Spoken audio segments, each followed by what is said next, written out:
esquece jamais.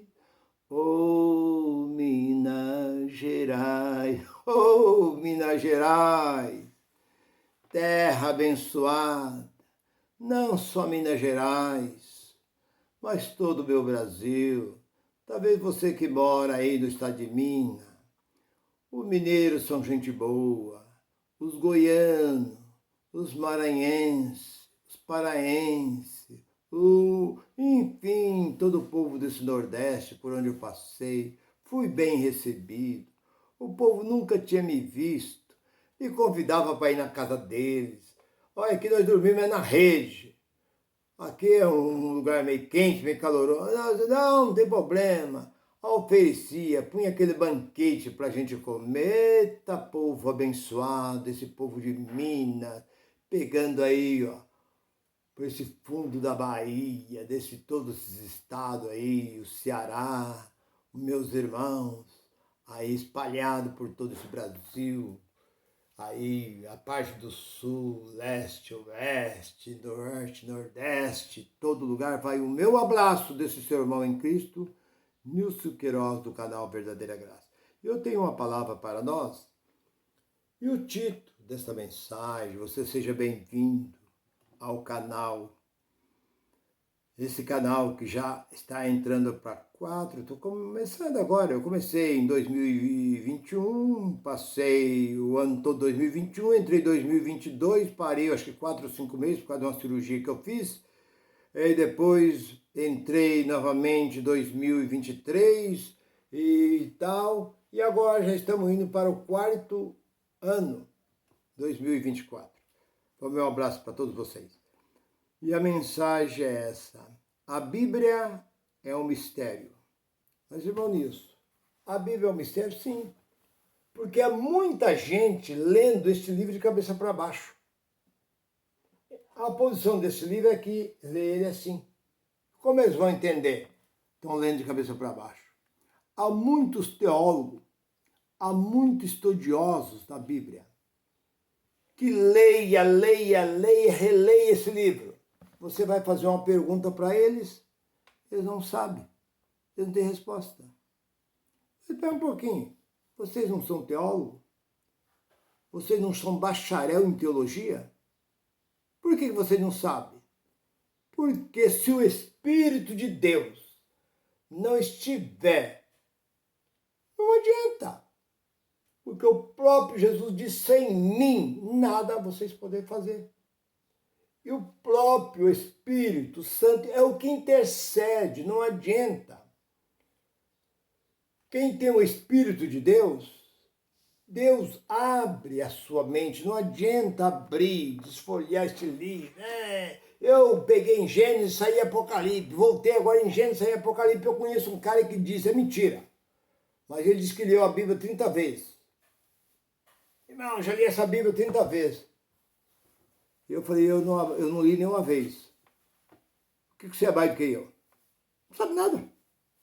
Leu tanto e não sabe nada. Então a Bíblia é um mistério.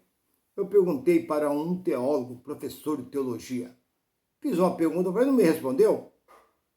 Por que Jesus se recusou em tomar, quando embebedaram ali uma esponja de vinagre e puseram na boca dele, quando ele disse que tinha sede, ele se recusou. Ele diz assim, pensou, falou, eu não sei por quê. Então deixa quieto.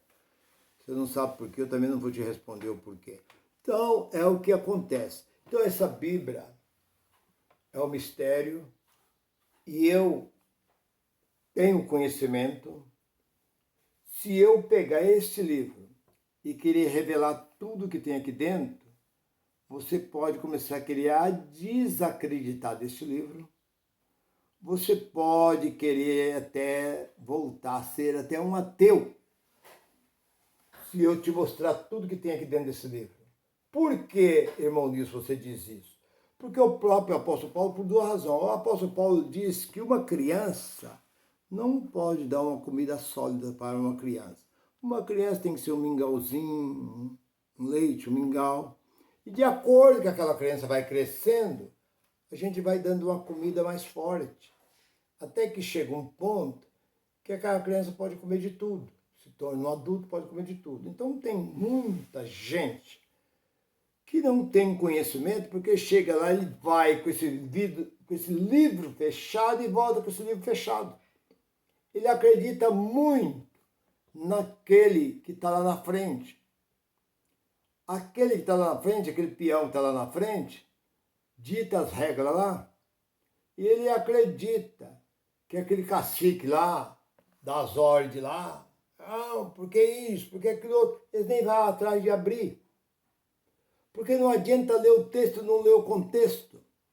Muitas vezes você entrar num filme, o filme está pela metade, você entra, o filme já começou.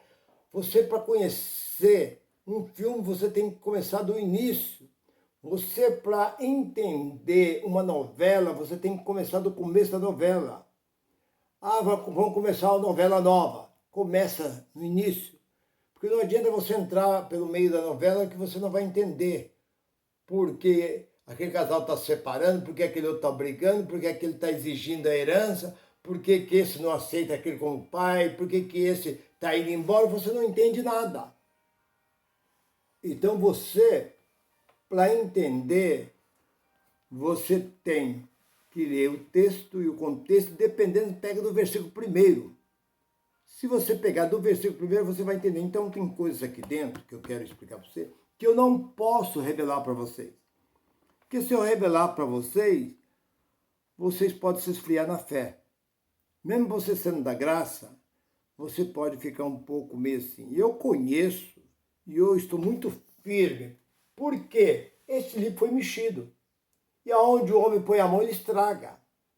Esse livro não foi um livro escrito pelos santos homens lá do passado. Não pense que este livro é as Escrituras, escrito pelos sacerdotes, pelos profetas, pelos reis. Não pense que este livro é os livros escritos pela mão daqueles santos homens lá do passado, que Deus, pelo teu Espírito Santo, como diz o apóstolo Pedro, inspirado pelo Espírito Santo, eles escreviam esses livros. Eles tinham inspiração divina para escrever, mas vindo, e no decorrer do tempo, muitas vezes, Israel era um feito em papiro. O que é papiro? Era uma madeira onde eles tiravam as fatias bem fininha, igual corta mortandela, bem fininha. E ali eles escreviam. Era escrito em couro curtido, couro de animais. Era escrito em tábuas. Era escrito em tábuas de pedra. Existia um tipo de pedra que você tirava aquelas fatias de pedra grande. Como eu já vi lá dos Estados Unidos, tem muitas fatias grandes de pedra que dá ali 1,5 m, 2 metros de pedra. Tá? Então, era escrito em pedras, era escrito em panos grossos, e aquilo tudo era guardado dentro do templo. E aquilo só o sacerdote tinha direito, os sacerdotes, as autoridades do templo, tinham direito de ler, não ficava na mão do povo.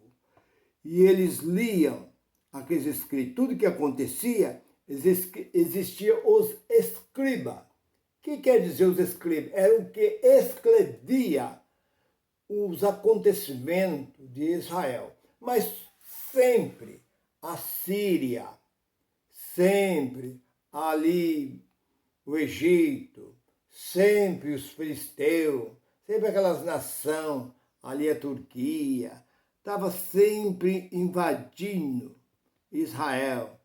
E eles matavam, eles prendiam, eles queimavam os livros escritos, tal. Nos conta que na cidade de Alexandria existia um dos maiores museus do mundo, onde era guardado muitos livros antigos, livros antes de Moisés, escritos antes de Moisés. Lá estava guardado, nessa biblioteca. Mas um dia deu uma grande enchente, parece que estava próximo de um rio. E aquilo inundou tudo, levou tudo, acabou com tudo. Aí isso aconteceu 600 anos antes de Cristo. E os escribas já tinha de memória, sabia, e começaram novamente a escrever de novo a história do povo hebreu. Foi escrito até Zacarias. De Zacarias, Mateus, Marcos, Lucas, João em diante, foi escrito na língua grega, porque a Grécia era a língua mais falada. Então foi escrito em grego. Então o que aconteceu? Esse livro foi mexido porque foi levado para Roma. E lá em Roma eles mexeram neste livro. Então nesse livro eles acrescentaram e diminuíram. Eles fizeram de todos os escritos sagrados que Jesus chamava Santas Escrituras, o apóstolo chamava Santas Escrituras, chamavam de Bíblia, que a palavra Bíblia vem do grego, livro, Santa Escritura. E eles mexeram, tiraram, puseram, isso devo pôr, isso devo tirar e tal. Bem, então existe passagem aqui dentro que assusta um pouco a gente. A gente fica assustado, a gente fala, mas como pode? Eu quero dizer aqui umas três coisas aqui dentro, não vou citar muito. Eu poderia citar aqui dezenas e dezenas de causas aqui que vai te chocar você aqui dentro desse livro aqui. Mas eu não vou chegar lá. Mas eu sei, e eu estou tão certo como 2 mais 2 são 4, que este livro foi mexido. E quando foi mexido, eles puseram muito medo, criaram diabo, inferno, essas coisas erradas, tudo foi criado por eles. Que a palavra inferno significa sepultura. Hades e Seol, lugar, região dos mortos. Eles levaram isso para o inferno.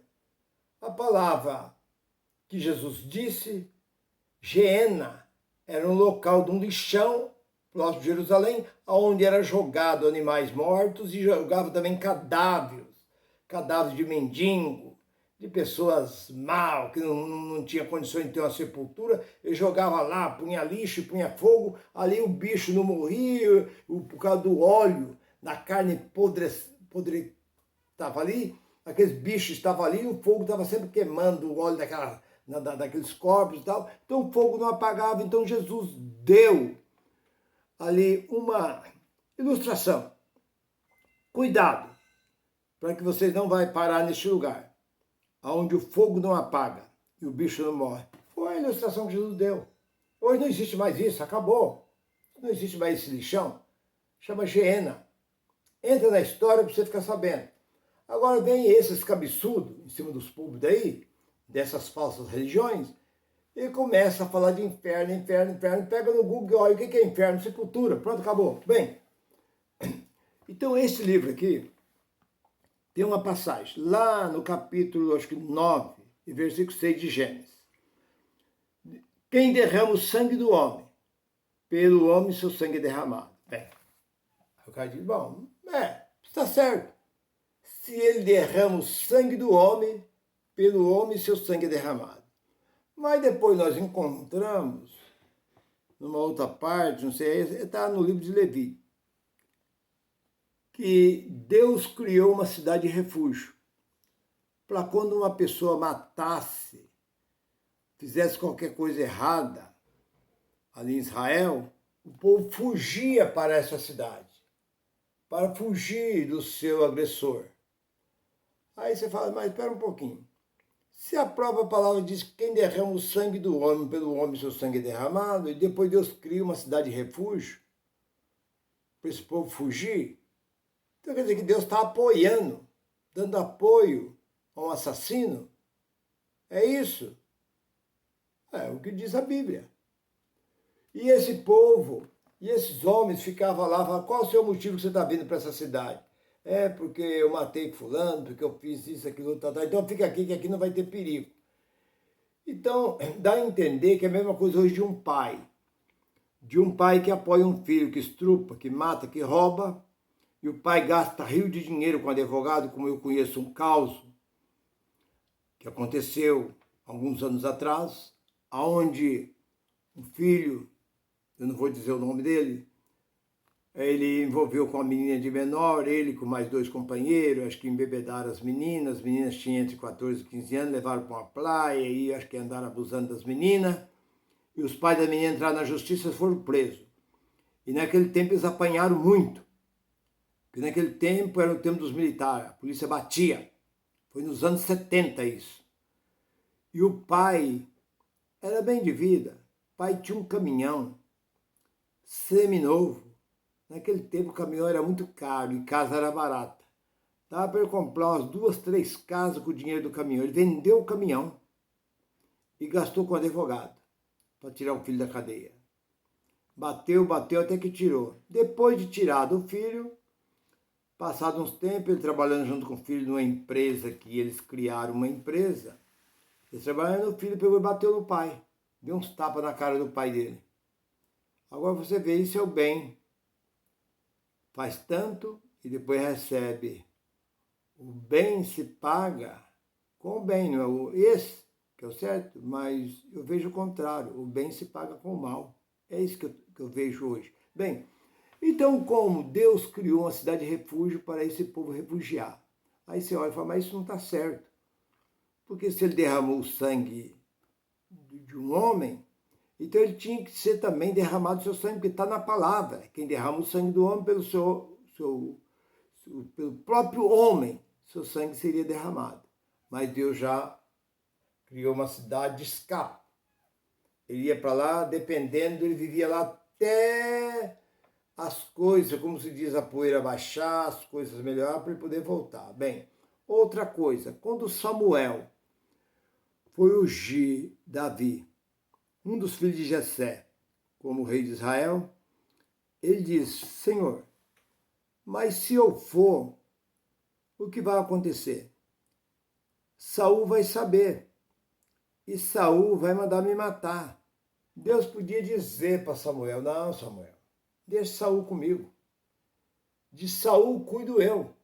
Pode ir tranquilo. Pode chegar lá, reunir lá, e ungir ele e tal, deixa Saul comigo. Eu jogo ele num leito de enfermidade, eu termino com a vida dele, eu acabo com ele. Não. O que Deus diz? Leva contigo uma bezerra, e quando você chegar na cidade de Jessé, o povo vai vir perguntar qual é o motivo da sua vinda. O povo vai se assustar com a sua presença lá. Você diz para ele, vim oferecer um sacrifício a Deus neste lugar. E, na verdade, ele não foi oferecer sacrifício. Ele foi lá para ungir. Ele podia falar, vai lá e unge, pronto, acabou. Eu sou Deus, pronto, acabou. Mas você pode ver que Deus, ele praticamente incitou a Samuel a mentir.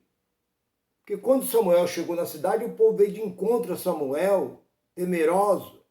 Porque o profeta tanto tinha poder de abençoar como de amaldiçoar.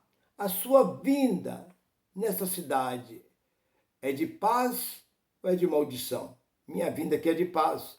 Eu vim sacrificar essa novilha.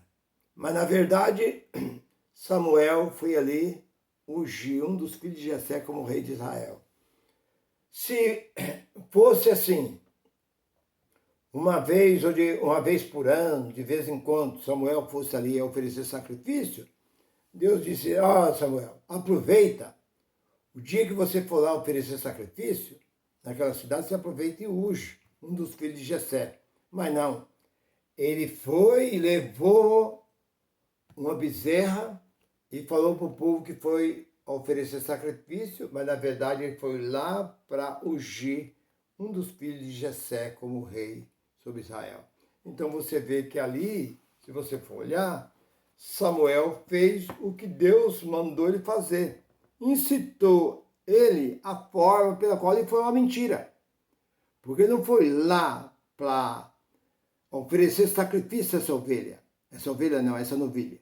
Ele foi lá para ungir Davi, filho de Jessé.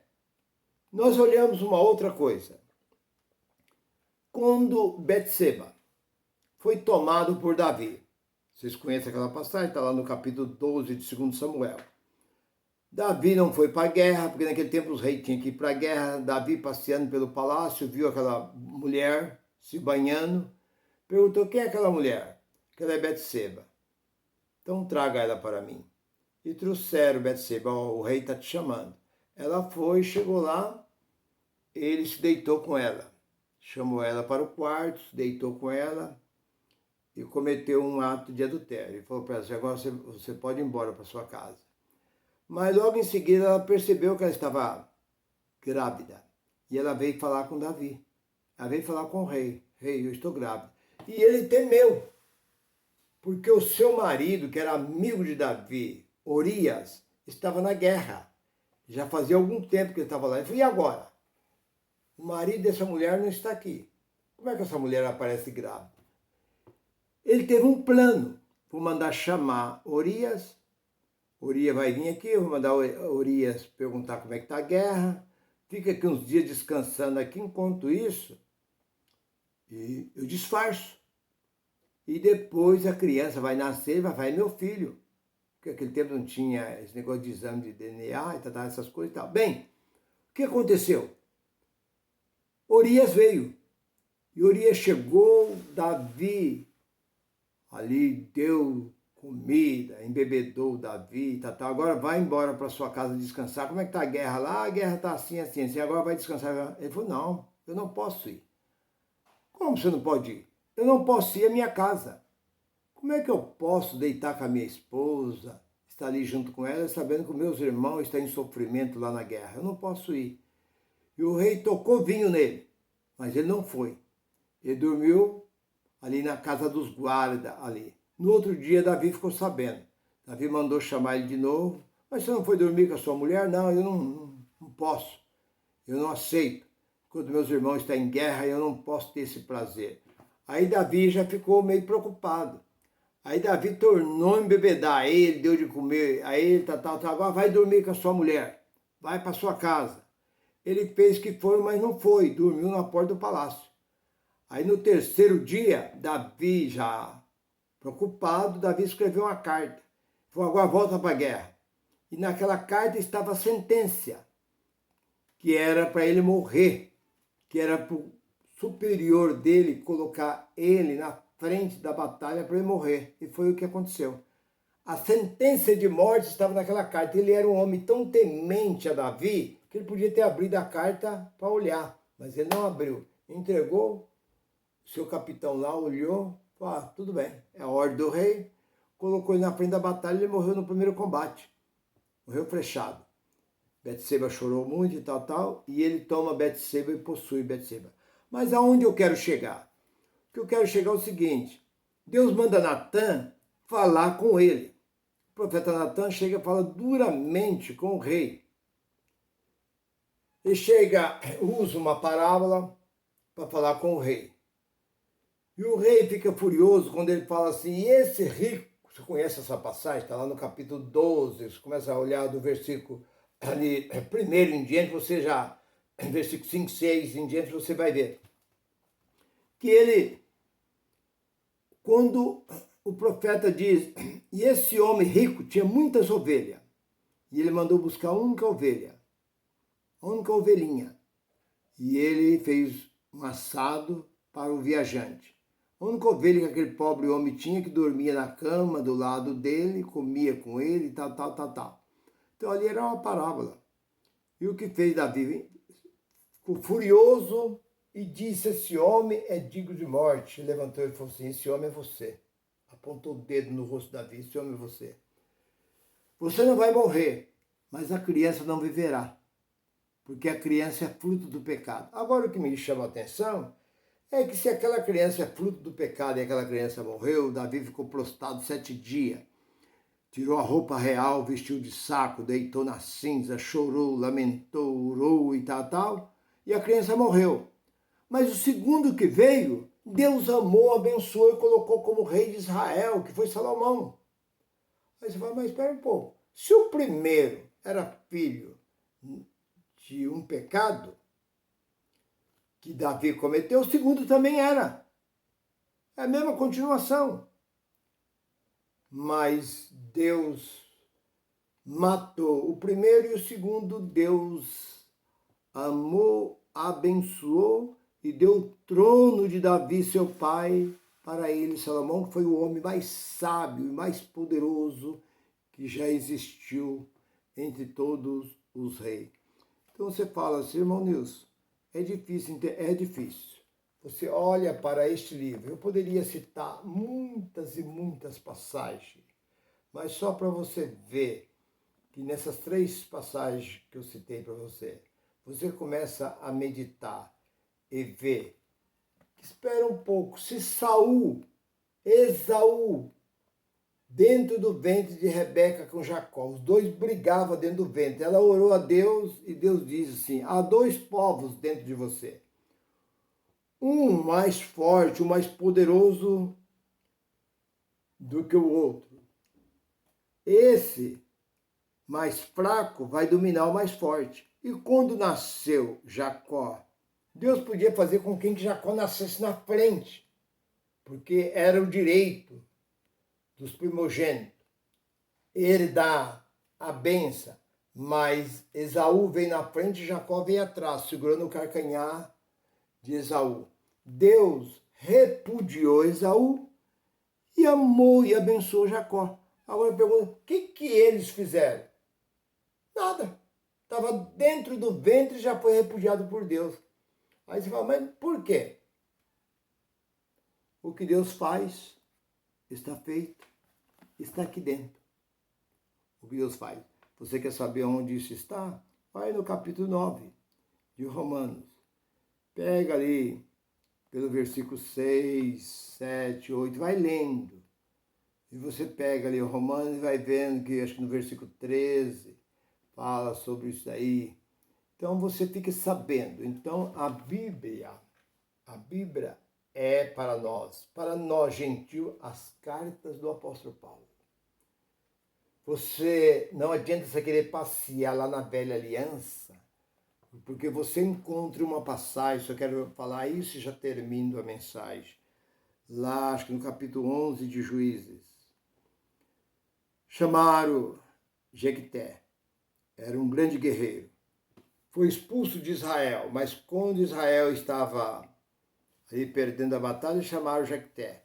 Jefté foi lá e fez um voto com Deus. Se Deus desse a vitória e ele ganhasse a guerra, o primeiro ser que ele encontrasse depois da vitória, ele oferecia sacrifício a Deus. A pessoa tem que pensar antes de falar. E ele foi para a guerra. E ele venceu a guerra. Quando ele voltou, a primeira pessoa que veio encontrar com ele foi a filha dele. Ele tinha uma filha única. Ela veio dançando, batendo tamborim, dançando. E ele começou a chorar. Abraçou a filha dele e começou a chorar. Ela falou assim, meu pai, eu sei de tudo. Faça o que for melhor ao seu coração. E a Bíblia diz que 2 meses depois, ele não teve que voltar atrás. Ele matou a sua filha e ofereceu a sacrifício a Deus. Isso está em Juízes capítulo 11, do versículo 27 ao versículo 29. Então são coisas, se você ficar entrando no Velho Testamento aqui, você vai ver coisas que vai te chocar. Fica nas cartas de Paulo, porque as cartas de Paulo são para nós gentios. Meu irmão, minha irmã, se você gostou dessa palavra, continua nos assistindo, me prestigiando.